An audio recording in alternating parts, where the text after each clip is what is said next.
Good morning, all of you. Welcome back to the e-learning class. Okay, so I'm Mr. Amol Yadav.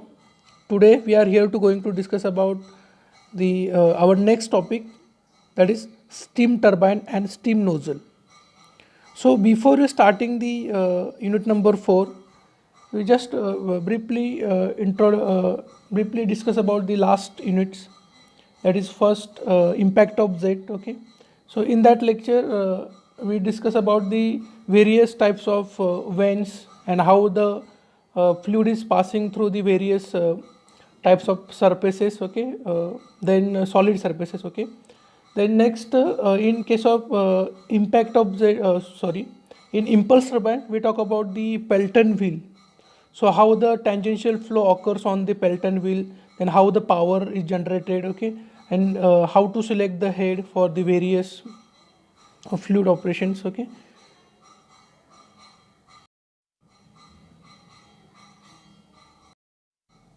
Next, we talk about the reaction turbine. So reaction, in case of reaction turbine, we talk about the Francis turbine and Kaplan turbine. So these are the modern Francis and Kaplan. Okay. So in Francis turbine, the flow is occurs as a mixed flow, and in case of Kaplan turbine, flow is axial. And how to select this type of turbine in various heads. Okay. So this part we already covered. Okay, but this total turbines are hydraulic turbines. Okay, from this lecture on today onwards we'll talk about the steam turbines, or we can say the turbine used in thermal power plants. Okay, so basically before you starting this steam turbine, we have to know how the thermal power plant works. Okay, so first of all we'll discuss about the thermal power plant and its basic component. Okay, and then we'll talk about the steam nozzle and how steam nozzle works in thermal power plant. Okay, so these are the course content. The first we'll talk about the introduction of steam nozzle. So steam nozzle is nothing but a passage of varying cross section through which heat energy, or we can say enthalpy of steam, converted into a kinetic energy. Okay, so just the main function of nozzle is convert of heat energy to the kinetic energy. So its conversion is happened due to the conservation of mass of conservation of energy principle. Okay, so energy cannot be created nor be destroyed. It can be converted to one form to another form. Same in case of nozzle also, that heat energy, or we can say enthalpy. Enthalpy is a form of energy. So we have to convert into kinetic energy. What is meant by enthalpy? When fluid is moving, okay, and it has some temperature, that is nothing but enthalpy, because enthalpy enthalpy का formula देखोगे तो H is equal to U plus PV. So U is nothing but internal energy. So internal energy is again a function of temperature, and PV is nothing but work done. So both overall quantity is called as enthalpy. Okay. So again its unit is in joule. So this energy is converted into kinetic energy. Okay. So that is nothing but a use of nozzle. Okay.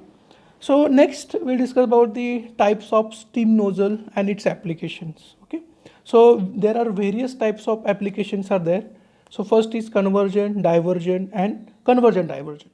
So it depends on the Mach number. These nozzles are classified. Okay. Next, we talk about the equation of velocity. So how to find the velocity from the fluid passing from the nozzle and its mass flow rate. Okay. So now this is the basic vapor power cycle. Okay. So if you see in this schematic, okay, of steam power plant, you can understand the basic component. Okay. The first component is in the left hand side in red color. It's a boiler arrangement. Okay. So next is part is turbine. Then before the turbine, nozzle arrangement is there. Okay. So first component is boiler, then second nozzle, third turbine, then condenser, or we can say cooling tower, and then our feed pump, or we can say centrifugal pump. So how it works? So thermal power plant, or we can say vapor power cycle, works on the Rankine cycle. Okay. So the Rankine cycle is nothing but a fluid passing through the heat energy passing through this plant in constant pressure. Okay, so at the constant pressure heat is added. Okay, and again temperature of the fluid is increased. So basically at the initially in boiler the the fluid is in the form of water. Okay, we can say working fluid is water. So if we added the heat at constant pressure, the pressure and temperature are increased. At atmospheric pressure we added the heat, then again pressure and temperature increase, so steam gets converted into vapor. Okay, so that high pressure high temperature steam passing through the nozzle, again its kinetic energy is increased. Okay, passing through this nozzle, and that kinetic energy again converted into mechanical energy by passing through the turbine. So again isentropic expansion is happen. Okay, so basically nozzle are used for to increase the isentropic expansion, okay, of the steam. Okay, so if you increase the isentropic expansion, we will get the maximum work done.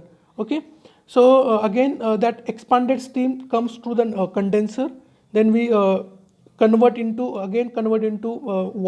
steam to the water. Okay, and then again this water, okay, passing through the feed pump again to the boiler. So these are the closed cycle. So what is meant by closed cycle?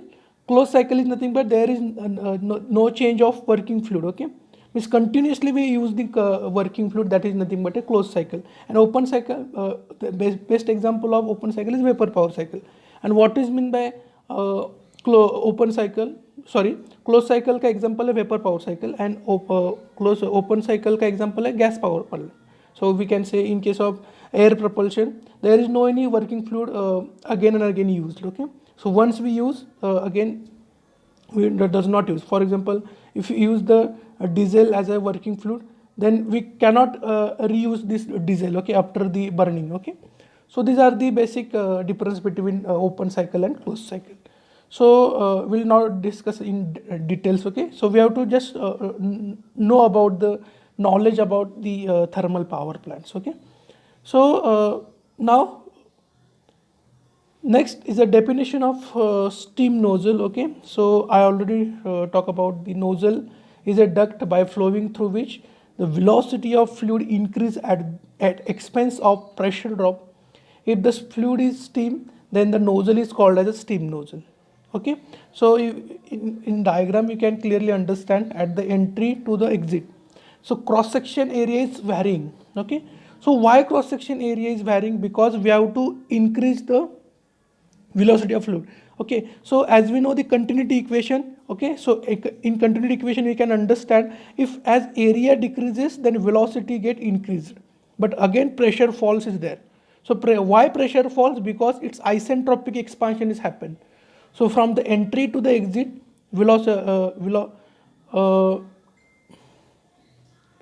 at the entry to exit the pressure is dropped. Okay, so these are the practical example. Okay, you can see in right hand side, these are the varying cross section nozzle, okay, used in industrial purpose. Okay, so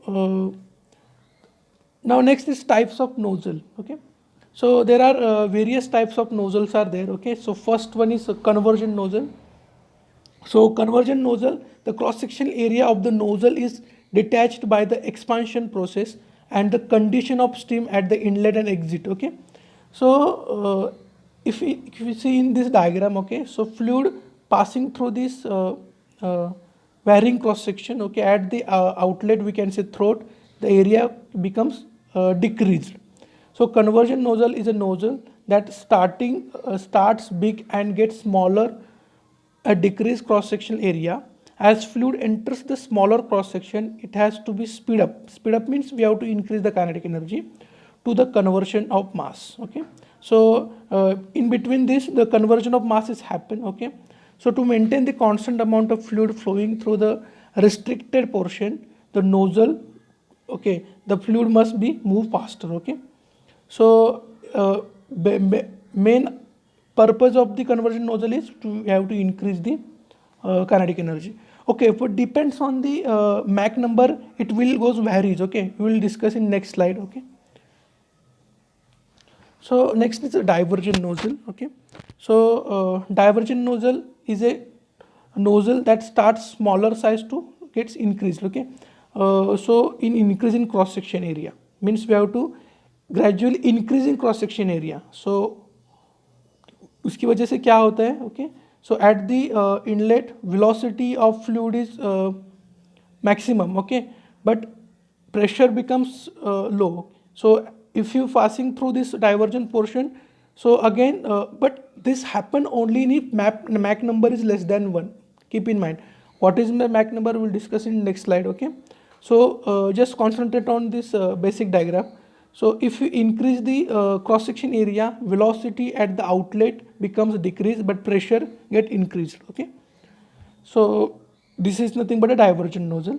And next is a convergent divergent nozzle. Okay, so you can see the inlet is convergent, then again at the middle throat is there. Okay, and again divergent section is there. Okay, depends on the application. So if you see in the air propulsion applications, so convergent divergent nozzles are used. Okay, but again this selected you depends on the Mach number, because in some cases the in jet propulsion maximum floats are supersonic, hypersonic. Okay, so in that cases the arrangement of convergent divergent nozzles are different. Okay, so what is the arrangement we will discuss in next slide. Okay, okay, so you can see the variation of fluid velocity with flow area. Okay, so if you see the first case, okay, that is the flow nozzle becomes convergent. Okay,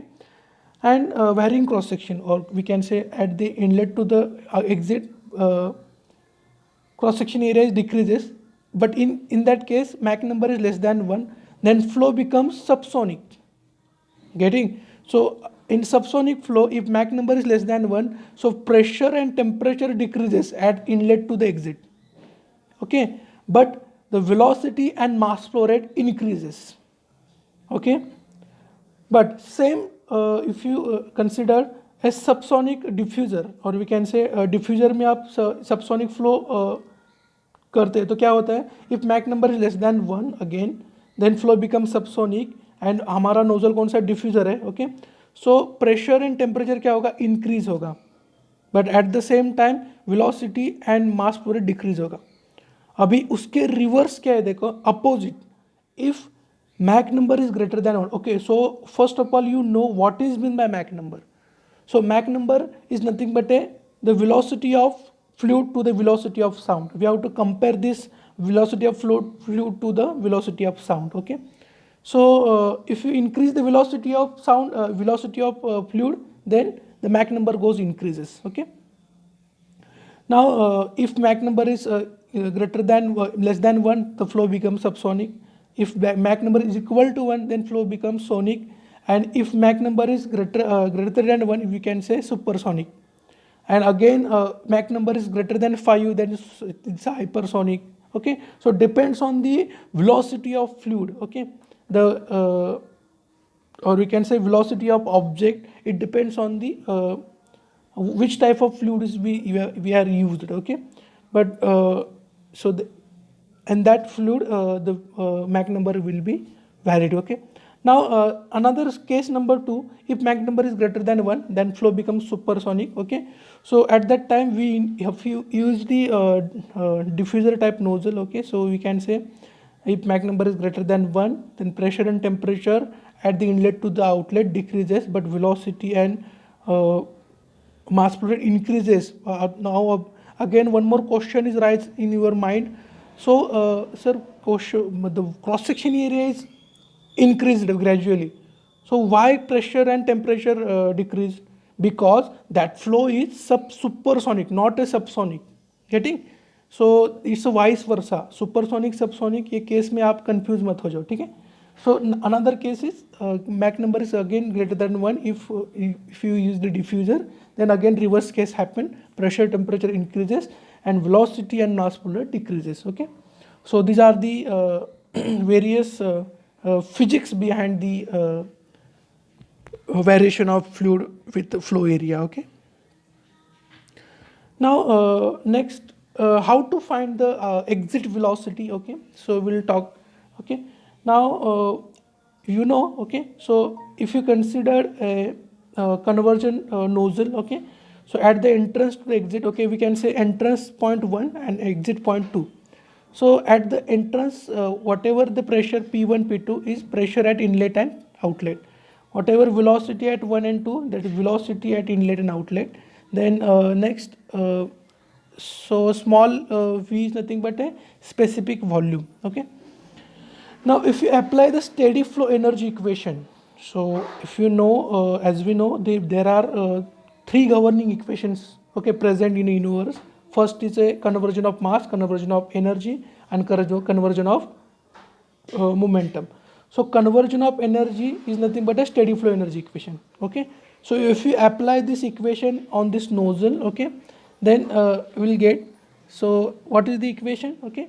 So heat energy plus datum plus kinetic head, okay, is equal to a constant. So if you apply the section 1 and 2, so h1 plus zg, okay, plus v1 square, okay, plus q. So at the inlet क्या है हमारा हमारे पास heat energy है ना. So at the inlet heat है, so again convert into work done, means isentropic expansion is happen at the exit. So that's why at the outlet we considered a W. Okay. So but in case of nozzle, okay, work done becomes 0. Okay, so there is no any moving part is present, so that's why work done becomes 0. Isentropic expansion is happened because the pressure expanded, okay, but there is no any work done because there is no any moving part, so there is no any force applied on any component. Okay, so that's why we neglect the work done. Okay. Now again Q becomes 0 because it's isentropic. Isentropic is nothing but adiabatic expansion. So in case of adiabatic expansion, there is no any heat added, okay, or there is no any heat losses. So Q becomes 0. We have to consider an ideal case. We can consider ideal conversion nozzle. So that's why Q and W become 0. Then remaining equation is H1 plus V1 square by 2 is equal to H2 plus V1 square by 2. Now Gg get cancelled, okay, gravitational force on both sides will be neglected, okay. Then V2 square by 2g, V2 square by 2 is equal to H1 minus H2 plus V1 square by 2. So we can, okay, V2 is nothing but exit velocity, so we have to find out the equation of velocity at exit. So in above equation, inlet velocity of steam to the nozzle is negligible, then V1 becomes 0. Okay, so at the entrance we neglect the exit velocity, entrance velocity. Why? Because as compared to inlet, as compared to exit, the inlet velocity becomes very, very small. So by the purpose of calculation, we neglect this inlet velocity. So equation becomes V2 is equal to under root twice H1 minus H2. So that H1 minus H2 is nothing but enthalpy drop. So in definition of nozzle, I already discussed about the enthalpy. So whatever enthalpy changes is converted into kinetic energy. That is nothing but a nozzle. So if you see in this equation, we can clearly understand. So whatever enthalpy happen is converted into velocity. So V2 is nothing but a twice into under, अभी आपको ये convert करना है, अभी kilo joule का joule में रखोगे कि तो क्या होगा. सो 2 into 1000 H1 minus H2.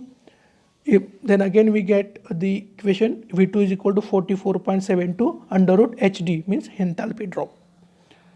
So in calculation, you always keep in mind, okay, if you take the velocity, enthalpy drop is in joule per kg, then we have to multiply by 1000. If you're not taking joule per kg, if you take kilojoule per kg, then it's not necessary to multiply by 1000. Okay. Now these are the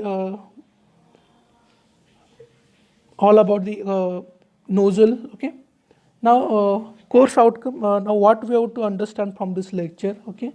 So understand the basic physics behind the steam nozzle. Okay. So you clearly understand why steam nozzles are used and how it works. Okay. And how energy conversion is happen. Okay. And what is the physics behind this. Okay. So it depends on the Mach number. This is the main physics. Okay.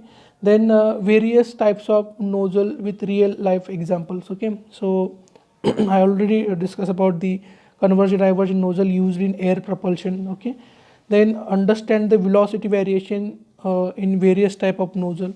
So again we talk about the Mach number. So depends on the subsonic, supersonic, sonic flow, उसके हिसाब से हमारा क्या होता है, variation होता है, ठीक है. So thank you.